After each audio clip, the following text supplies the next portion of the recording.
ada yang baru di mana lagi seperti berlari seharinya. Itulah janji setiamu Tuhan di balik dukaku benar-benar ada yang baru seperti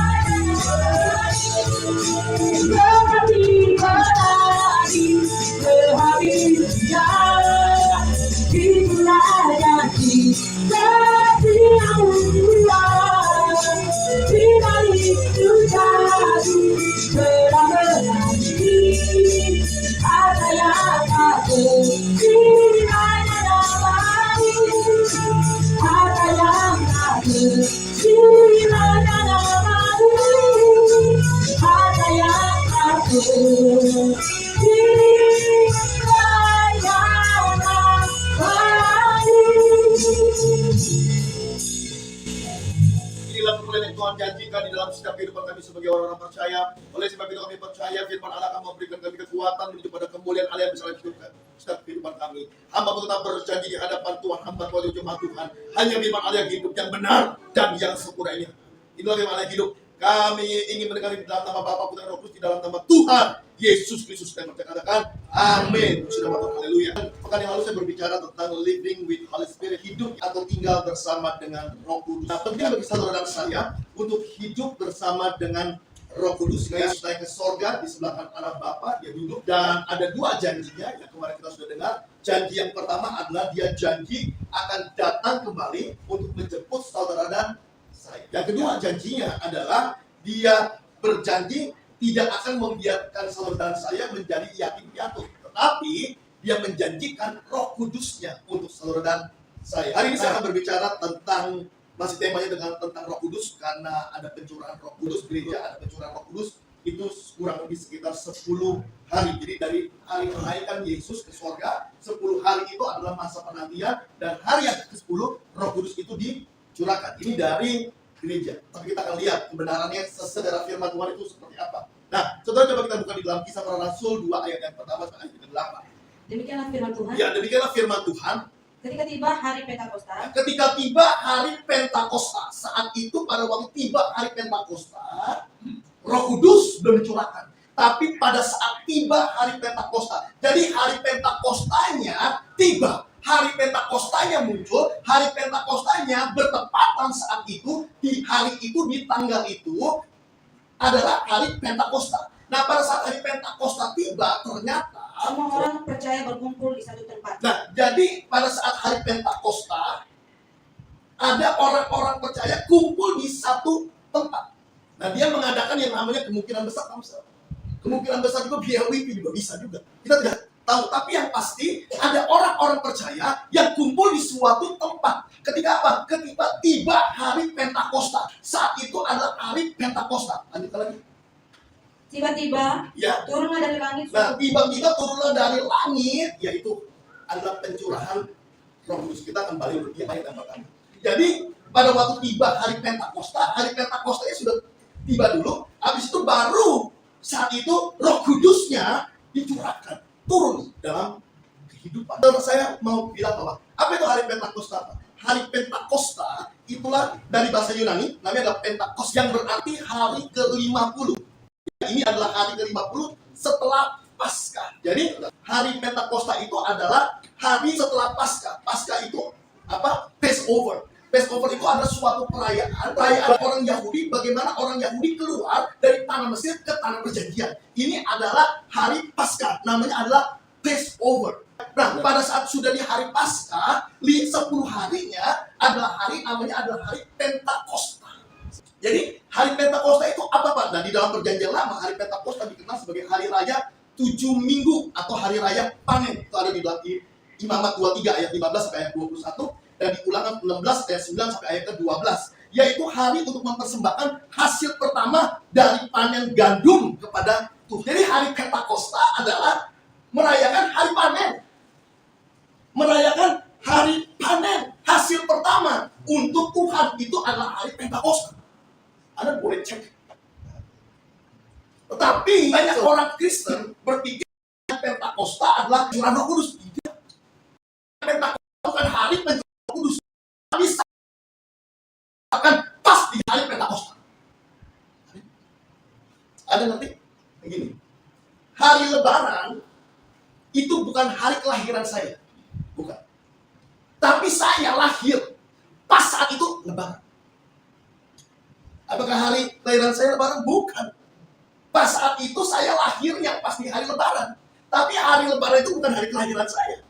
Itu hari Idul Fitri. Ada yang kemarin, itu bukan hari kelahiran saya. Tapi saya lahir saat itu, bertepatan saat itu, pas Idul Adha.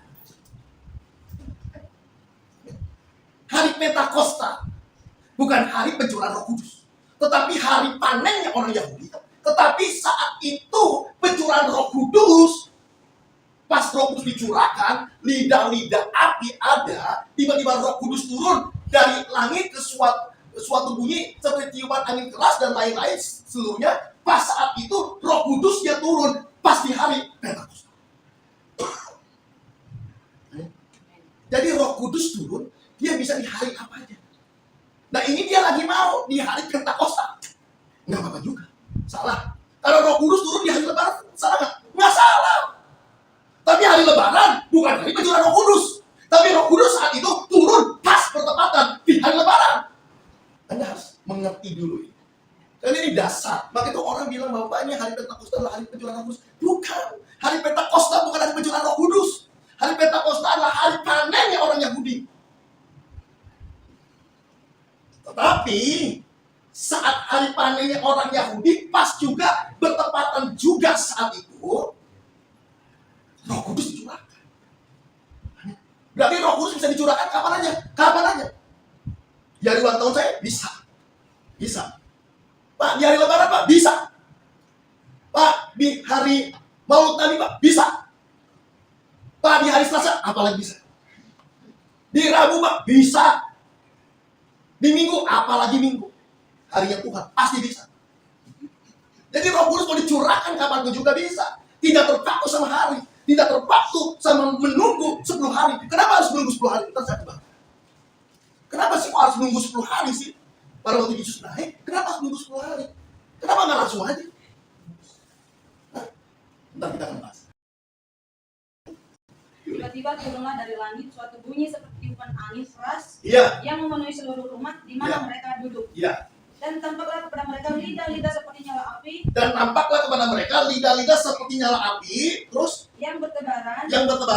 Dan hingga pada mereka masing-masing. Lanjutkan lagi. Baik-baik. Maka penuhlah mereka dengan yang namanya adalah Roh Kudus. Jadi pada waktu mereka lagi ngumpul, pas saat itu hari panennya orang Yahudi ngumpul sama-sama. Pada saat yang ngumpul sama-sama, tiba-tiba Roh Kudus itu turun. Firman Tuhan bilang di dalam ayatnya keempat, tiba-tiba turunlah Roh Kudus itu. Maka penuhlah mereka dengan Roh Kudus. Jadi pada saat itu penuhlah mereka dengan Roh Kudus. Nah, ketika dia penuh dengan Roh Kudus, lagi. Lalu mereka mulai berkata-kata. Lalu mereka mulai berkata-kata. Jadi pada waktu mereka penuh dengan Roh Kudus, ternyata berarti ada yang memenuhi mereka. Apa yang memenuhi mereka? Yang memenuhi mereka ada 9 karunia. Dan saat itu yang penuh itu karunia berkata-kata dalam bahasa yang baru. Tampilkan gambarnya saya. Ini saya gambar pakai kain. Satu begini. Gambar ini. Nah, saudara lihat ya, sini ada 9 botol. 1, 2, 3, 4, 5, 6, 7, 8, 9. Nah, saat di hari Pentakosta, firman Tuhan bilang bahwa maka penuhlah mereka dengan Roh Kudus. Ketika penuh dengan Roh Kudus, mereka mulai berkata-kata dalam bahasa yang baru. Saudara, yang kita pahami adalah bahasa roh. Nah, ada 7 karunia Roh Kudus. Salah satunya adalah bahasa roh. Nah, pada saat di hari Pentakosta, pas banget, bertepatan banget, bahwa pada waktu Roh Kudus dicurahkan, yang paling penuh, yang paling full adalah karunia berbahasa roh. Pak, karunia yang lain belum penuh. Tuh lihat. Nah ini dia. Ada 1, 2, 3, 4, 5, 6, 7, 8, belum penuh. iman, ada hikmat, itu ada apa, menyembuhkan dan lain-lain, semuanya ada karunia mujizat. Belum penuh. Yang penuh saat itu adalah berbahasa. Yang saat itu penuh. Saudara harus mengerti ini. Jadi pada waktu mereka penuh, mereka penuhi. Jadi ada 9 botol. 1, 2, 3, 4, 5, 6, 7, 8, 9. Semua dipenuhi. Penuh. Tetapi saudara, yang paling penuh, yang paling full saat itu, di hari Pentakosta, di hari panen itu adalah karunia berbahasa. Yang 8 bagaimana Pak? Yang 8 mereka belum penuh. Karunia yang 8 mereka belum penuh. Jadi orang Kristen itu punya 9 karunia. Siapapun dia. Tetapi ada yang udah penuh, ada yang belum penuh. Yang belum penuh, kita harus berusaha supaya roh itu memenuhi kita. Ada 9 saat di hari Pentakosta. Yang penuh baru karunia berbahasa. Pak, kenapa bukan full Pak? Itulah butuh 10 hari. Mungkin untuk memenuhi yang pertama, yang kedua, yang ketiga, yang keempat, yang belum penuh, butuh berhari-hari lagi. Tapi yang paling sepenuhnya itu adalah karunia berbahasa roh. Kenapa? Karena karunia berbahasa roh adalah karunia egois. Saya ada ajarannya. Karunia berbahasa roh adalah karunia egois. Kenapa? Karena itu untuk membangun diri saya sendiri. Yang orang lain tuh kagak tahu. Dan kadang-kadang orang yang punya berbahasa roh, dia nggak mikirin orang juga. Bahasa roh ada 2. Yang pertama dorea. Yang kedua adalah harisma. Dorea adalah bahasa roh seperti bahasa sehari-hari. Ini adalah untuk membangun. Dorea itu ini. Ini ada bahasa sana. Itu dorea. Tapi harisma berbeda. Harisma adalah berbahasa roh, tetapi harus ada yang menerjemahkan. Saya sampai hari ini baru 1 kali dengar harisma. Harisma itu kalau misalnya ada orang yang berbahasa roh harisma, ada yang menerjemahkan, dan bahasa roh dia pelan, tetapi melengking semuanya, mungkin sampai 4 ruko ini bisa dengar semua. Itu harisma. Saya sampai detik hari ini baru 1 kali ibadah pernah harisma. Yang lain apa Pak? Yang di bahasa rohnya Pak? Dorea. Dorea. Mau dia dalam bentuk nyanyi, Hinarabaya Shandu Kuriabaya Sande, itu dorea. Harisma harus ada yang menerjemahkan. Maka itu Paulus bilang, kalau kamu berbahasa roh, kamu harus ada yang menerjemahkan. Itu adalah harisma. Tetapi kalau dorea kagak perlu. Kenapa? Karena dorea untuk diri saya sendiri. Untuk kepentingan saya. Itu adalah dorea. Saya setiap kali naik mimbar, saya berbahasa roh pasti dorea. Kenapa saya berbahasa roh dorea? Jujur aja, sampai detik hari ini, kalau saya tidak berbahasa, saya nervous. Nervous saya, ketakutan. Saya ini bukan orang yang enak-enak tampil gitu. Bukan orang yang enak tampil di televisi, di TV gitu. Buat berbicara dengan orang banyak, saya enggak. Saya bisa kencing sambil berdiri. Kalau ada di orang yang banyak luar biasa, saya kencing berdiri. Nah, bahasa roh itu membantu saya. Untuk apa? Membuat nervous saya hilang. Membuat saya confident. Jadi jangan disangka orang yang berbahasa roh itu adalah orangnya udah rohani. Bahasa roh tidak menjamin orang masuk surga. Ada banyak orang yang berbahasa roh. Wah, bahasa roh punya. Seakan-akan dia hebat. Bahasa roh itu bukan untuk itu. Bahasa roh itu untuk saya pribadi. Itu dorea. Kalau mau buat orang lain harus harisma namanya. Yang harisma sampai detik hari ini. Mohon maaf. Saya dengar ya bagus sekali. Ada orang sih yang berkali-kali sih. Tapi menurut saya bukan harisma.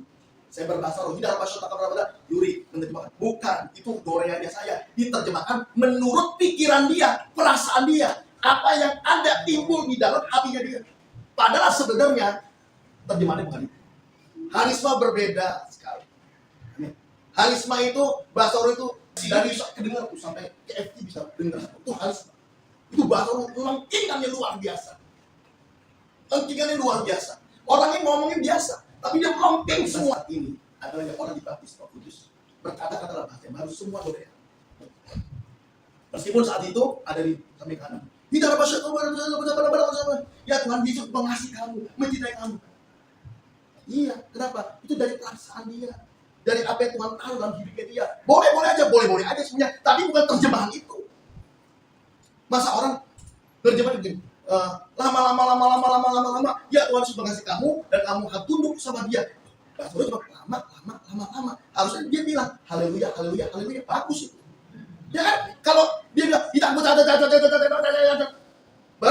Tuhan sebagai pengasih kamu harus tunduk sama dia, harus sesuai dengan firman dia. Oke, orang ini ngulang kok. Hinara bata. Tuhan Yesus hadir di tempat ini. Dia berkata bahwa kamu adalah orang-orang pilihan Allah, orang-orang yang luar biasa. Loh, cuman hibata. Kok bisa terjemahannya kok bisa lancar banget gitu. Hati-hati. Banyak orang yang salah bergerak di dalam karunia ini. Saya percaya bisa menerjemahkan karena ada karunia untuk menerjemahkan bahasa roh. Tapi itu untuk harus, bukan untuk Dorea. Dorea tidak perlu. Kenapa? Dorea tidak perlu karena untuk membangun saya. Amin. Dorea ini untuk membangun saya. Ya. Lanjutkan lagi.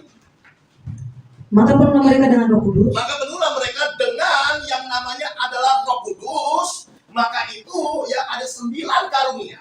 Karunianya berbeda-beda semuanya. Tetapi kita menerima semuanya. Tetapi yang saat itu full, seperti yang saya sudah bilang, adalah karunia berbahasa roh. Amin. Sedangkan karunia yang lain Pak, karunia yang lain full, belum penuh semua. Coba kita lihat tuh, karunia Roh Kudus. 1 Korintus dulu. Loncat dulu, Lek. 1 Korintus 12 ayat 8 sampai 10. Sebab kepada yang seorang roh memberikan karunia untuk berkata-kata dengan hikmat. Iya, hikmat yang pertama kali. Terus. Dan kepada yang lain roh yang sama memberikan karunia berkata-kata dengan pengetahuan. Pengetahuan. Berarti saudara, saat itu di hari Pentakosta, karunia pengetahuannya, karunia hikmatnya belum full. Yang baru full adalah karunia berkata-kata dalam bahasa yang lain. Doreanya baru full. Kepada yang seorang roh yang sama memberikan iman. Iman. Karunia yang ketiga adalah iman. Saudara. Yang keempat. Dan kepada yang lain ia memberikan karunia untuk menyembuhkan. Menyembuhkan. Saudara. Terus. Kepada yang seorang roh memberikan kuasa untuk mengadakan mujizat. Yang kelima, mujizat. Karunia mujizat. Ya, terus. Dan kepada yang lain Ya. ia memberikan karunia untuk bernubuat. Bernubuat. Ya, kena. Dan kepada yang lain lagi ia memberikan karunia untuk membedakan bermacam-macam roh. Itu yang ketujuh. Terus. Kepada yang seorang yang memberikan karunia untuk berkata-kata dengan bahasa roh. Nah, kepada seseorang mereka itu yang ke-8 adalah karunia berbahasa roh yang saat itu full di hari Pentakosta. Di hari Pentakosta ternyata karunia yang ke-8 yang lebih full. Kok karunia yang ke-8 Pak? Yes. Karena untuk membangun dulu, membangun diri sendiri. Nah itu Petrus setelah dia terima berbahasa roh, setelah dia terima karunia roh yang penuh di loteng Yerusalem, dia bisa berdiri di ribuan orang, dia bilang, bertobatlah, hendaklah dirimu dibaptis, percaya sama Allah. Orang Nazaret itu. Kenapa? Karena udah dibangun dulu. Kapan dibangunnya? Ketika Roh Kudus dicurahkan, dia berkata-kata dalam bahasa yang baru. Untuk apa? Membangun saya. Maka itu diberikan dulu saat di hari Pentakosta, di hari panen, pas dia lagi berdoa. Tuhan tahu, ya orang-orang ini harus ada yang membangun dirinya dulu nih. Maka itu penuhi semuanya dituang. Satu centong semuanya. Ternyata centongan pertama belum full. Itu adalah karunia apa? Karunia hikmat belum full. Terus centongan kedua karunia pengetahuan belum full juga. Centongan ketiga adalah karunia iman belum full juga. 4 penyembuhan belum full, 5 mujizat belum full, 6 belum full, 7 pemberitaan belum full. Pas yang ke-8 pas dicentong, dikasih airnya dipenuhi, ternyata luber.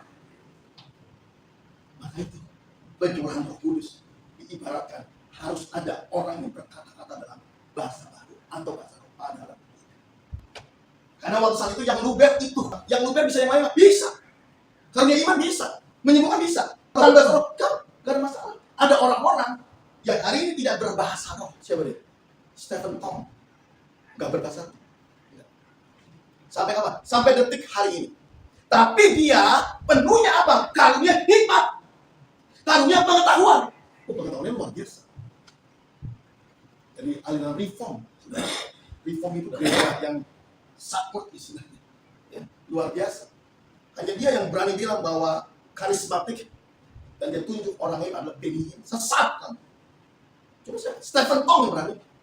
Yang lain agak berani. Stephen Tong yang berani. Benny Hinn kamu sesat. Kenapa? Karena karunianya full untuk dikarunia hikmat, pengetahuan, iman. Udah jangan ngomong lagi.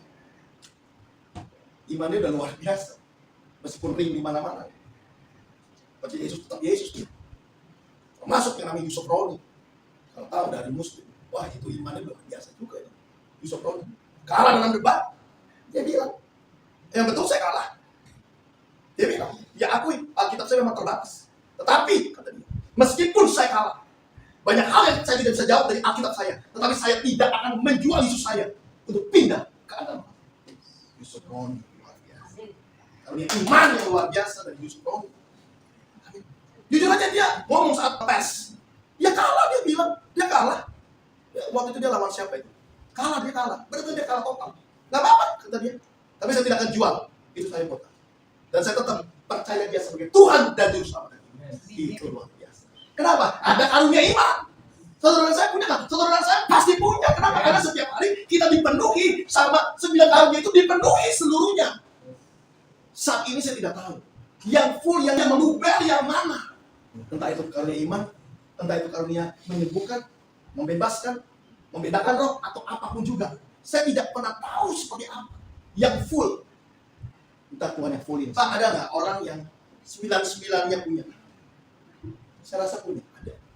Orang yang 99-nya punya. Karunia ini tidak akan ditulis. Ini orang yang nulis ini pasti punya 99. Tetapi, saudara, yang Tuhan mau bukan itu.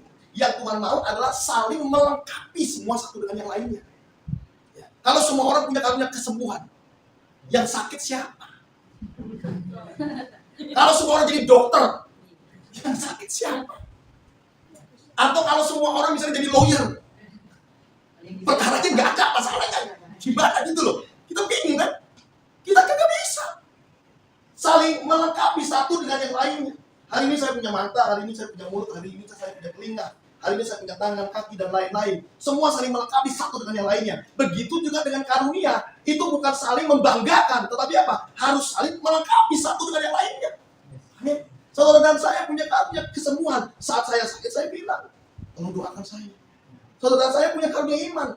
Pada waktu saya imannya lagi berat, lagi ada di bawah, saya konsultasi sama saudara. Saling melengkapi satu dengan yang lainnya. Saya percaya ada orang-orang yang punya 9 karunia. Tetapi saya percaya juga orang yang punya 9 karunia pasti sombong. Kenapa? Karena semuanya diambil sama dia. Gak bisa. Hidup ini harus ada konektivitas dengan kesosialan. Amin. Saudara dan saya dagang. Kalau semua pedagang yang beli nggak ada. Kalau semua petani, bagaimana itu? Kalau semua peternak, cuma ternak doang banyak. Gak bisa. Hidup ini ada bidang-bidangnya seluruhnya. Amin. Kita saling melengkapi satu dengan yang lainnya. Kemarin saya ke graduation dari anak saya, dia udah SMP kelas 3 dan dia lanjut ke SMA. Saudara. Saat dipanggil, ya banyak orang yang dipanggil karena dia sebenarnya adalah 9B.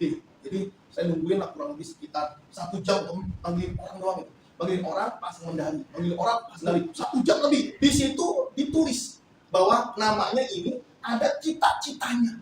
Saudara, beraneka ragam cita-citanya. Seluruhnya saya lihat semuanya. Ada yang jadi insinyur katanya, ada yang jadi teknik, ada yang mau programmer, ada yang mau jadi dokter, ada yang mau jadi desainer, ada orang-orang lagi lain semuanya. Dan paling lucu ada satu. Dan kita sangat ketawa. Cita-cita kamu apa? Cita-cita dia ada jadi orang kaya. Itu bukan cita-cita, itu keinginan itu. Cita-citanya jadi orang kaya. Cita-citanya jadi orang kaya. Pas anak saya, cita-citanya tulis, saudara di situ besar-besar. Jadi layak, dia tulis. Dia bilang, cita-cita saya adalah lawyer. Luar biasa. Luar biasa. Iya, nanti dia jadi lawyer bagaimana? Iya, dia jadi lawyer buat saya. Kenapa? Karena kita nggak bisa semua orang lawyer masalahnya. Ketika dia jadi lawyer, saya mungkin sudah tahu. Nanti saya punya kasus hukum, dia yang teruskan semuanya. Kalau semua keluarga lawyer ini ribet ini. Semua keluarganya lawyer, saudaranya lawyer. Ini yang mau diatur siapa ini? Yang mau diperkarakan itu siapa? Nggak bisa. Ya, ada orang-orang yang mau ditentukan sama orang. Dia menjadi ini, dia menjadi ini. Tapi yang pasti satu hal. Hari ini untuk hidup di dalam dunia ini, kita harus menjadi berkat untuk banyak orang. Apapun profesimu, hari ini kita harus menjadi berkat untuk banyak orang. Ini penting dalam hidup kita. Amin. Jadi ada 9 karunia, dan 9-9-nya ini adalah ada di dalam diri saudara, tetapi banyak yang belum full. Amin. Maka itu banyak yang tidak menonjol. Amin. Bagaimana supaya bisa full? Supaya bisa full adalah bukan doa. Saudara dan saya harus melayani. Ketika saudara dan saya melayani, Tuhan bikin semuanya akan menjadi full dalam kehidupan kita. Amin. Nah dulu tahun 2003 kalau saya tidak salah. 2003 saya udah mulai main sekitar tahun 98an ya. Tahun 2003 itu saya rindu banget sebenarnya untuk Tuhan memberikan saya itu karunia, adalah karunia kesembuhan ilahi atau karunia mujizat. Saya di tahun 2003 saya punya kerinduan itu, tapi saya tidak tahu bagaimana, apa yang harus saya pelajari, apa yang harus saya lengkapi semua dalam hidup saya. Jadi akhirnya saat itu saya mulai mendoakan orang-orang yang sakit. Nah, ketika saya mendoakan orang-orang yang sakit, orang-orang itu tidak sembuh, enggak ada yang sembuh dulu. Saya doain orang, nggak ada yang sembuh. Saya doain orang, malah mati. Ada banyak yang mati, nggak apa-apa juga. Tapi saya doain terus. Dengan saya berdoa terus, saya melayani Tuhan terus, Tuhan itu lihat di sorga, dia lihat, dia pantau. Dia bilang, kasihan juga ya. Ini satu orang yang namanya Andre Christian, nggak punya apa-apa, karunia Roh Kudus juga kan nggak punya. Terus habis itu tidak dikenal sama siapa-siapa juga, ya kan? Dan dia juga bukan siapa-siapa juga, tapi dia rajin berdoa, dia rajin nyembuhin orang, dia doain orang, buat orang itu sembuh, Tapi yang didoain nggak sembuh. Orang lumpuh saya doain juga, goyang juga enggak, boro-boro berdiri, goyang aja enggak. Orang buta, boro-boro melek, enggak, kagak melek. Orang sakit kanker, tetap aja kankernya ada. Orang sakit ginjal mati, enggak sembuh. Tapi saya doain terus, biarin lah, karena masalah. Ketika saya doain terus dan tidak sembuh, ternyata itu modal Tuhan untuk memberikan saya tuangan Roh Kudus buat saya. Dituangin lagi saya. Belum full, saya doain lagi, nggak sembuh juga. Nggak ada yang sembuh semuanya. Mau sinusitis, mau apa, semua saya doain. Kalau orang bilang, kalau doain doain.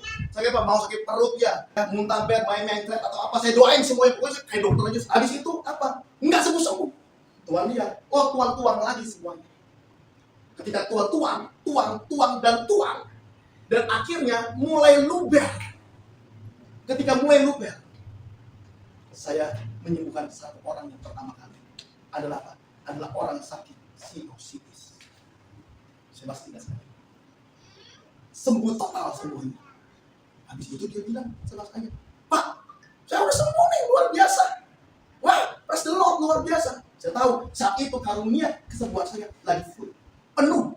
Dia bilang, Pak, masih ada satu lagi nih. Apa? Wah, ini luar biasa nih. Sinusitis sembuh, yang lain juga pasti sembuh. Kenapa? Karena luber. Amen. Karunia kesembuhannya luber.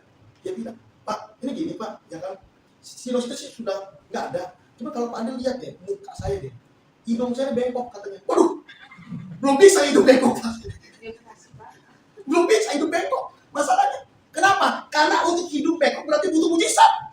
Nah, karunia mujizat saya belum penuh, nggak bisa. Amin. Ini kita harus tahu nih. Saya bilang, kalau hidung bengkok saya belum bisa. Tapi saya doain aja. Saya doain, mejet dikit-dikit, ya kan? Pakai bengkok, stop aja udah dulu. Ya, pakai pesek nih, takut. Ya kan? Terus saya stop aja udah. Nah, tapi lewat itu Tuhan tahu. Oh, berarti kamu butuh mujizat juga nih. Dia tuang lagi. Cawan mujizat. Belum full. Dia tuang lagi.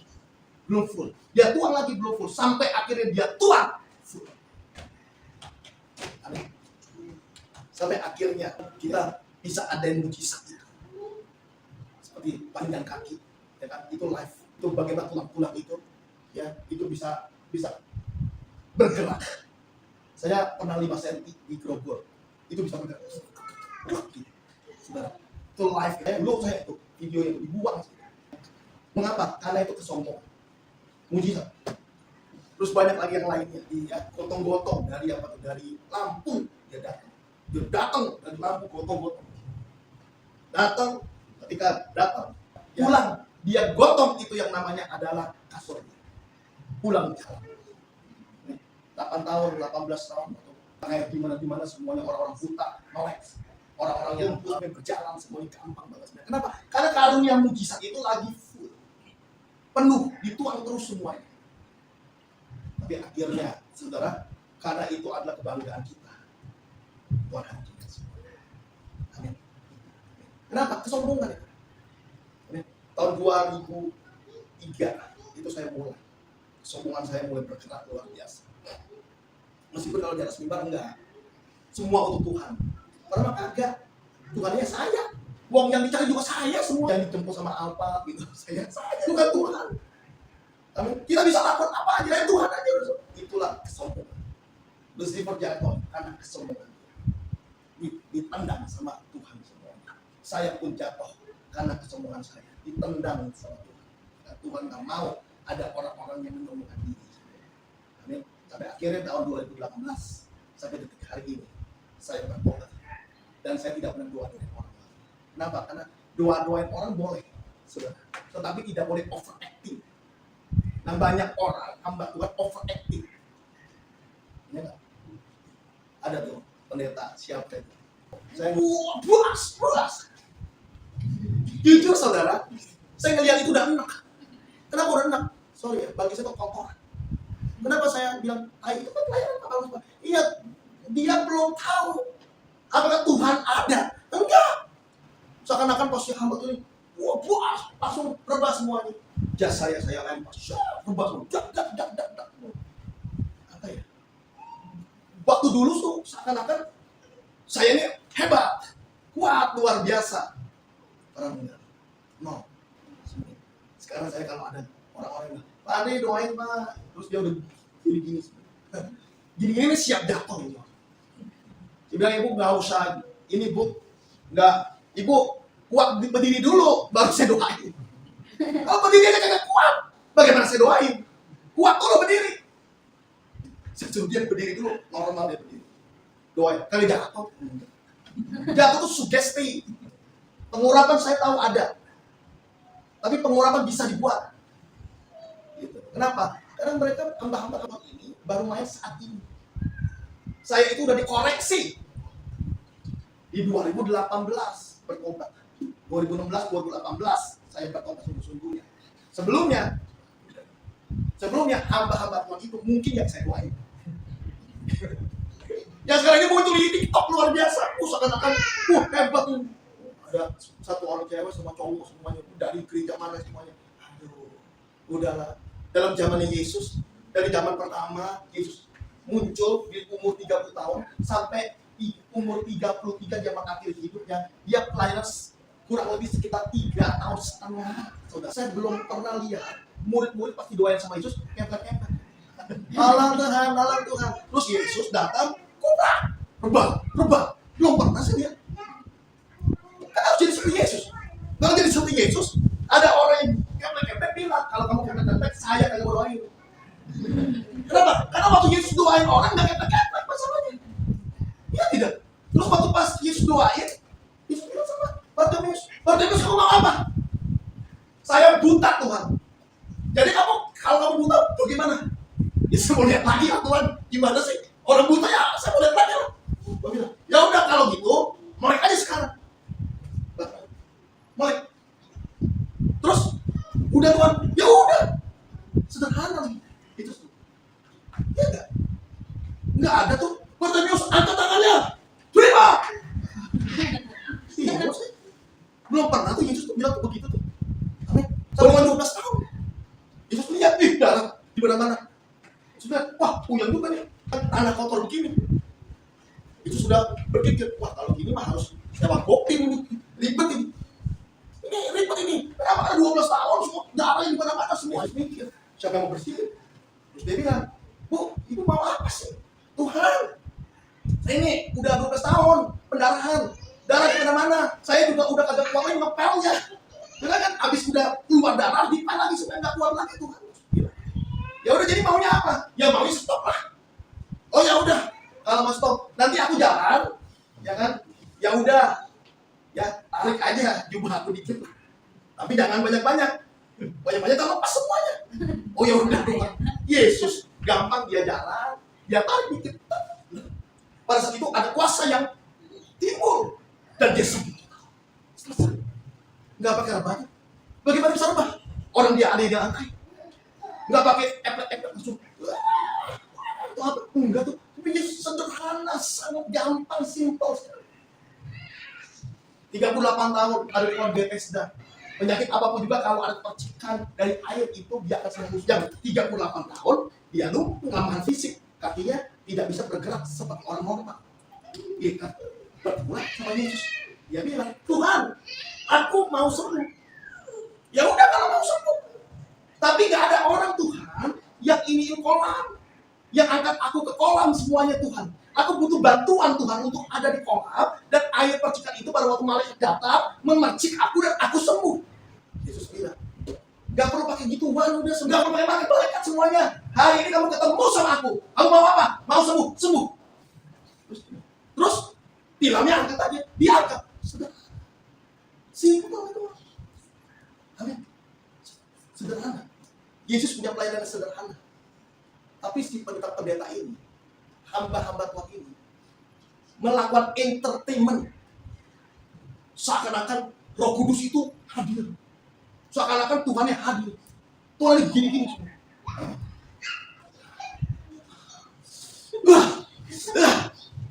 Saya juga bisa.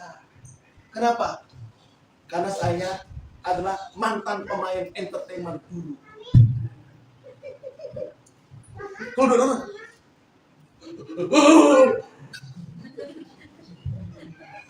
kosong lah semua. Udahlah, bertobatlah mereka. Saya mengasihi mereka. Gitu.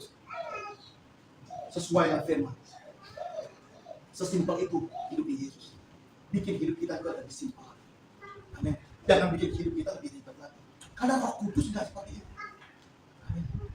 Pada waktu dicurahkan di lidah api itu ada. Langsung lalu mereka berkata-kata dalam bahasa yang baru. Nggak ada manifestasi yang lain. Nggak ada gerak-gerak tangan. Itu nggak ada. Gerak-gerak itu nggak ada. Goyang-goyang itu nggak ada itu. Apa? Langsung berkata-kata dalam bahasa yang baru. Maksudnya kalau karunia Roh Kudus ini ada dalam hidupku, entah itu karunia iman, entah itu karunia berbuat, entah itu karunia apapun juga, lanjutkan, kata-katakan langsung semuanya. Doakan orang selesai. Amin. Kita harus belajar, kita harus mengerti. Markus 16 ayat 17 sampai ayat 20. Tanda-tanda ini akan menyertai orang-orang yang percaya. Tanda-tanda ini akan menyertai orang-orang yang percaya. Terus Mereka akan mengusir setan-setan demi namaku. benar. Mereka akan berbicara dalam bahasa-bahasa yang baru. Punya karunia mengusir setan, punya karunia untuk berkata-kata lalu dalam bahasa yang baru, punya karunia yang tadi saya sebutkan. Ada 9 karunia.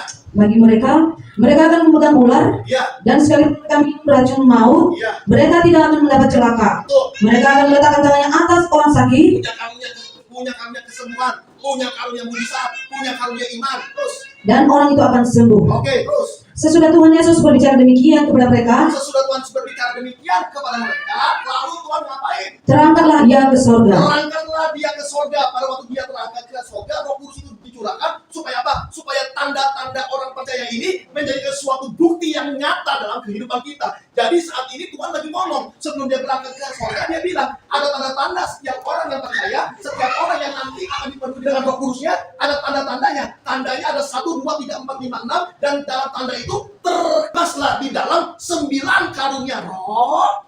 Terus, Dan orang itu akan sembuh. dan orang itu akan sembuh. Lanjutkan lagi. Lalu ia duduk di sebelah kanan Allah. Jadi pada waktu dia naik ke surga, dia duduk di sebelah kanan Allah Bapa. Jadi dia bilang bahwa tanda ini akan menjadi bukti kalau apa? Nah ini dia nih. Ayat ini sering dilupakan. Tuhan bilang, ada tanda-tanda akan jadi bukti buat kamu sebagai orang-orang yang percaya yang bergerak di dalam 9 karunia roh. Masing-masing itu dipenuhi semuanya. Ada 9 roh, 9 karunia roh dipenuhi semuanya. Lanjutkan lagi.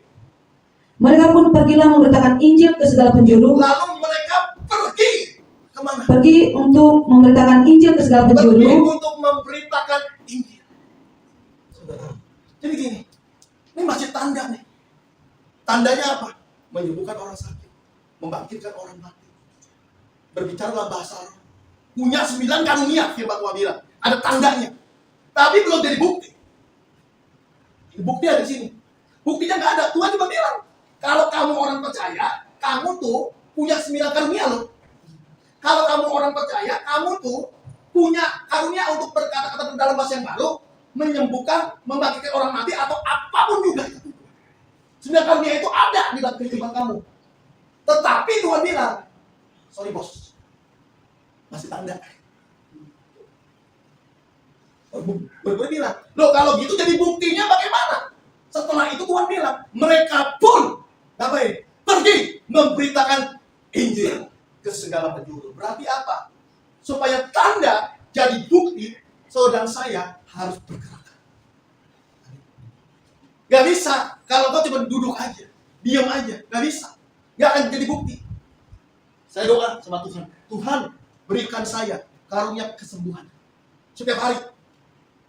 Saya doa terus. Besok saya doa lagi yang sama. Besok saya doa lagi yang sama. Saya selama 365 hari saya doa. Tapi saya tidak pernah berdoa untuk orang sakit. Nggak ada artinya. 365 hari saya berdoa. Harus apa? Bergerak. Waktu saat itu saya bergerak untuk apa? Doain orang sakit. Doain orang sakit. Ketika saya doain orang sakit, Tuhan kasih karunia itu. Tuhan temukan karunia itu. Kalau saya nggak bergerak, nggak bisa. Pengetahuan harus kita bagikan ke orang yang tidak tahu. Namanya pengetahuan. Berarti kita lebih tahu daripada orang itu. Berarti apa? Harus bagikan. Jangan pelit. Hikmat juga sama. Hikmat itu adalah karunia memecahkan masalah dengan secara supernatural. Itu hikmat. Bagaimana? Ada orang-orang yang bingung dia, kita punya masalah banyak pas sebentar. Tapi kita punya hikmat. Berikan hikmat kita. Ketika kita berikan hikmat kita, Tuhan tambahkan lagi. Tuhan tambahkan. Orang Kristen hari ini, kalau dia punya dompet isi full 1 juta misalnya, tapi nggak diapa-apain, tetap akan 1 juta terus. Tapi kalau 1 juta ini dia bagikan untuk menjadi berkat buat orang lain. Ketika Tuhan lihat dompetnya tidak 100.000, tapi kapasitas dari dompet ini 1 juta, Tuhan tambah 100.000. Baru nanti kalau udah tidak kuat, Tuhan ganti dompetnya ke dompet yang lebih besar. Kalau kita nggak bagi, akan terus numpuk dalam hidupnya kita. Tuhan nggak akan tambahkan lagi. Ketika kita bagikan, Tuhan tambahkan lagi. Amin. Punya karunia, berikan buat orang lain. Apa yang saya punya, berikan buat orang lain. Ini adalah sharing the happiness. Kita mau agar orang lain juga itu adalah orang lain itu bahagia juga karena kita. Amin. Pak, saya punya duit lebih, Pak. Berkata, Pak, saya punya handphone 2, Pak. Nah, kasih 1. Cukup nggak Anda? Ketika Anda kasih 1, dikasih lagi nanti 1 lagi. Hidup ini take and give, terima kasih. Ketika kita terima, kita kasih. Kita akan menerima lagi. Ketika kita kasih, kita menerima lagi. Ketika kita menerima, kita kasih lagi. Begitu juga dengan karunia Roh Kudus. Mereka pun pergi memberitakan Injil ke segala penjuru. Dan apa? Dan Tuhan turut bekerja. Tuhan turut bekerja ketika mereka bekerja dulu. Ketika mereka pergi dulu. Kalau mereka tidak pergi, kalau mereka tidak melakukan, kalau tidak ada reaksi dari mereka, tidak ada respon dari mereka, Tuhan nggak mungkin bekerja. Tuhan bekerja itu karena Dia lihat kita bekerja. Dia nggak mungkin bekerja kalau Dia tidak lihat kita bekerja. Kita harus bekerja dulu karena responnya harus dari hidup kita. Bartimeus pada waktu dia buta, kalau dia tidak panggil Yesus, nggak gerak dulu, Yesus kagak tahu. Orang kusta juga sama. Kalau dia kagak temui Yesus, kalau dia tidak bergerak dulu, nggak ngomong dulu sama Yesus, nggak manggil Yesus dulu, orang kusta tetap kusta. Kenapa orang-orang ini bisa ada kesembuhan, ada mujizat? Karena satu, dia sudah gerak dulu. Dia gerak dulu, baru Tuhan bekerja. Dan apa? Dan meneguhkan firman itu. Dan meneguhkan firman itu dengan tanda-tanda yang menyertainya. dengan tanda-tanda yang tadi. Diteguhkan tanda-tanda yang tadi lewat firman, ternyata tanda ini jadi bukti. Lewat apa? Gerak dulu. Kisah para Rasul 1 ayat 12 sampai ayat 14. Maka kembalilah rasul-rasul itu ke Yerusalem dari bukit yang disebut Bukit Zaitun, Ya. yang hanya seperjalanan sahabat jauhnya dari Yerusalem. Boleh. Terus. Setelah mereka tiba di kota, naiklah mereka ke ruang atas tempat mereka menumpang. Mereka itu ialah Petrus dan Yohanes, Yakobus dan Andreas, Filipus dan Thomas, Bartolomeus dan Matius, Yakobus bin Alfeus, dan Simon orang Zelot dan Yudas bin Yakobus. Ya. Mereka semua bertekun dengan sehati dalam doa bersama-sama. Mereka bertekun sehati dalam doa bersama-sama. Maka itu yang namanya hari Pentakosta. Kenapa kok hari Pentakosta, yaitu hari panen saat Roh Kudus dicurahkan? Kenapa enggak di hari pertama saja? Kenapa enggak di hari kelima saja? Kenapa harus tunggu hari ke-10? Karena firman Tuhan bilang, mereka bertekun sehati dalam doa bersama-sama. Betul, mereka bertekun sehati dalam doa bersama-sama. Ternyata pada waktu doa bersama-sama, mereka belum sehati. Mereka belum benar-benar bertekun. Cuman orang ngelihat bahwa karena mereka ini ada di loteng Yerusalem, saat itu ada kurang lebih sekitar 12 murid, dan juga ada Maria juga saat itu, dan juga ada orang lain saat itu, ternyata nggak bertekun, belum bertekun. Tapi dilihatnya bertekun. Kenapa? Karena lagi ngumpul di gereja. Orang yang ngumpul di gereja belum tentu hidupnya ada di gereja, belum tentu rohnya ada di gereja. Saya ada di gereja. Sebelum tadi saya berpikir, ntar jam 12 mau ke Israel, mau makan di Krips. Enak tuh di Krips tuh. Mikir saya. Padahal orangnya ada di gereja, tapi mau makan di Krips. Citra.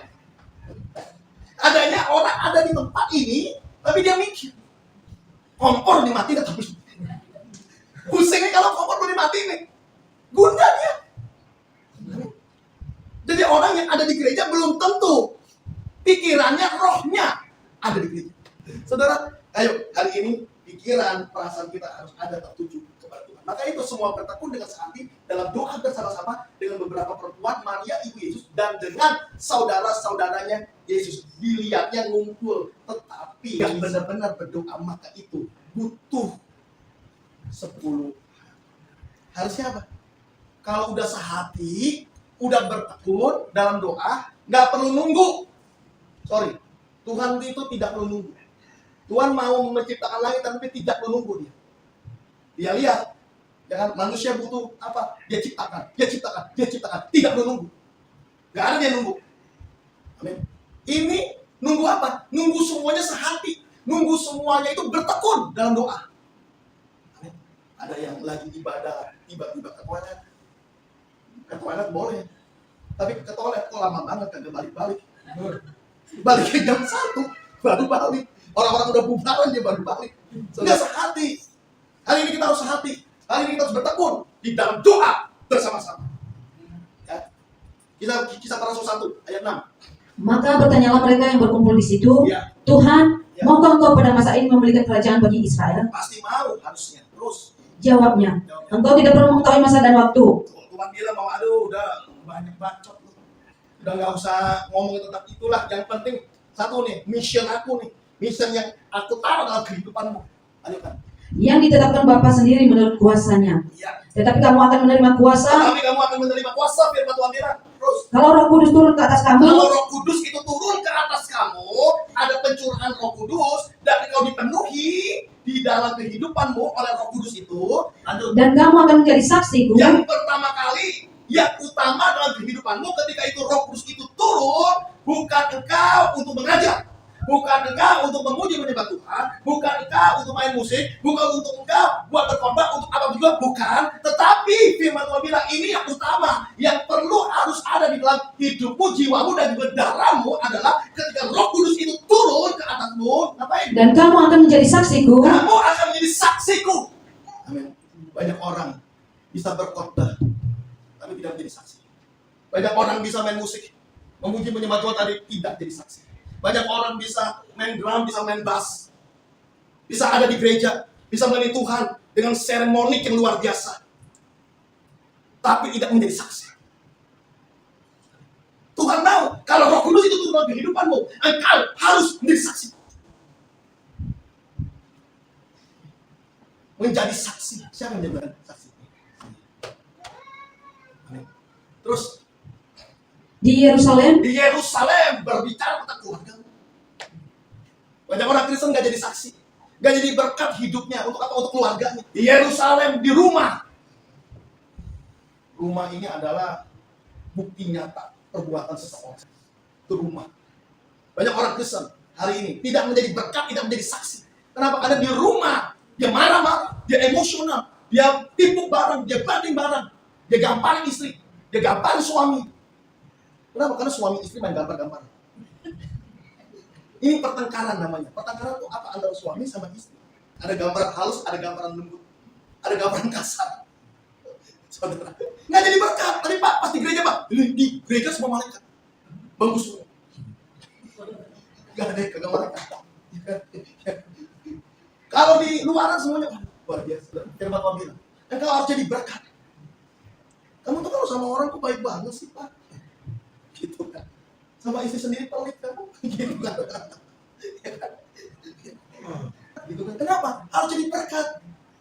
Jadi saksi itu menjadi berkat. Untuk siapa? Untuk orang lain. Untuk siapa? Yang pertama untuk keluargamu dulu. Yerusalem, maka itu dia bilang. Terus apa? Yudea. Berbicara apa Yudea? Di sekelompokmu hari ini. Amin. Dalam saudara seimanmu. Orang-orang yang ada di luar, yang ada di kantormu, yang ada di perusahaan, yang ada dimanapun juga, orang-orang lain harus jadi berkat juga semuanya untuk mereka. Terus, yang ketiga, Dan di seluruh Yudea dan Samaria. Samaria berbicara tentang orang yang tidak percaya. Saudara saya harus menjadi saksi. Lewat apa sih? Lewat perbuatan kita. Bagaimana kita bisa menjadi saksi kalau perbuatan kita amburadul? Maka itu, saudara, Roh Kudus akan tuntut saudara supaya apa? Saudara dan saya bisa menjadi saksi untuk keluargamu, untuk di Yudea dan juga untuk di Samaria sampai ke mana? Dan sampai ke ujung bumi. Dan sampai ke dalam ujung untuk menjadi saksi. Ngapain sih? Ceritanya Tuhan, bawa mereka ke Tuhan, jadi berkat untuk mereka. Amin. Itu tujuan Roh Kudus. Wahyu 12 ayat 10. Dan aku mendengar suara yang nyaring di surga berkata, Ya. sekarang telah tiba keselamatan dan kuasa dan pemerintahan Allah kita, Tiba keselamatan dan kuasa pemerintahan Allah kita dan apa? dan kekuasaan Dia yang diurapinya. Ya, Karena telah dilemparkannya ke bawah pendakwa saudara-saudara kita, ya, yang mendakwa mereka siang dan malam Ya. di hadapan Allah kita. ya. Terus Dan mereka mengalahkan Dia oleh darah anak domba dan oleh perkataan kesaksian dan mereka. oleh perkataan kesaksian saudara saya. Iblis ini bisa diuntukkan, iblis ini bisa dihancurkan, dosa, kesalahan, pelanggaran kita bisa dihancurkan total semuanya. Dengan apa? Firman Tuhan bilang, dengan kesaksian kita lucuti mereka semua. Amin. Jadi kesaksian kita punya dampak. Amin. Dampaknya apa? Dampaknya adalah keselamatan untuk orang lain. Amin. Ketika kita bersaksi jadi berkat buat orang lain dan rakyat. Roma 10 ayat 14 sampai 15. Tetapi bagaimana mereka dapat berseru kepadanya? Tetapi bagaimana mereka dapat berseru kepada Tuhan? Bagaimana mereka bisa berharap kepada Tuhan? Terus, Jika mereka tidak percaya kepada jika Dia. mereka tidak percaya kepada Dia. Yes, terus. Bagaimana mereka dapat percaya kepada Dia? Bagaimana mereka dapat percaya kepada Dia, kepada Yesus sebagai Tuhan dan Juru Selamat dan hidup? Jika mereka tidak mendengar tentang Dia. Jika mereka tidak mendengar tentang Dia. Terus, Bagaimana mereka mendengar tentang Dia? bagaimana mereka bisa mendengar tentang Yesus? Jika tidak ada yang memberitakannya. Jika tidak ada yang memberitakan, jika tidak ada yang menjadi saksi buat Kristus. Bagaimana orang bisa percaya? Bagaimana orang bisa datang kepada Tuhan? Bagaimana Tuhan bisa menolong dia? Bagaimana dia bisa percaya, bisa kenal sama Tuhan? Kalau tidak ada orang yang kasih tahu, kalau tidak ada orang yang sharing, kalau tidak ada orang yang menjadi saksi buat Kristus. Ayat ke-15. Dan bagaimana mereka dapat memberitakannya? Bagaimana jika mereka bisa memberitakannya?